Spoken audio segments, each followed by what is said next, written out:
میری جنگ فقط یزید سے نہیں بلکہ ہر اس شخص سے ہے جس کا یزیدی کردار ہے۔ ظلم کے خلاف جتنی دیر سے اٹھو گے اتنا ہی زیادہ قربانی دینی پڑے گی۔ جو جواب دینے میں جلدی کرتا ہے وہ صحیح بات نہیں بتا سکتا۔ جس نے اپنی ماں کا پیر چوما گویا اس نے جنت کی چوکھٹ کو بوسہ دیا۔ اس خدا پر بھروسہ کرو جو تمہاری نافرمانی کے باوجود تمہارا رزق بند نہیں کرتا۔ زندگی کا کوئی اعتبار نہیں، جس قدر ممکن ہو دوسروں کے کام آؤ۔ اس شخص پر زیادتی نہ کرو جو تمہارے سامنے خدا کے سوا کوئی مددگار نہ رکھتا ہو۔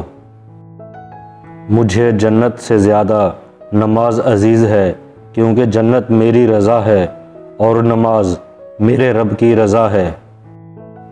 کبھی بھی حق بات کہنے سے مت گھبرانا کیونکہ خدا کے سوا نہ تو کوئی زندگی کم کر سکتا ہے اور نہ ہی کوئی رزق روک سکتا ہے۔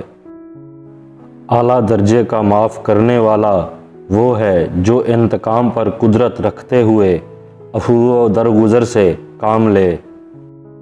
کسی چیز کی شدت سے خواہش محض بری بات نہیں بلکہ مہلک بھی ہے۔ اگر دنیا میں تمہیں شدت سے غم ملیں تو میرے غموں کو یاد کر لینا، تمہارے غموں کا وزن ہلکا ہو جائے گا۔ بہت سے مقامات پر خاموشی بہترین مددگار ہے، اگرچہ تم بہترین بولنے والے ہی کیوں نہ ہو۔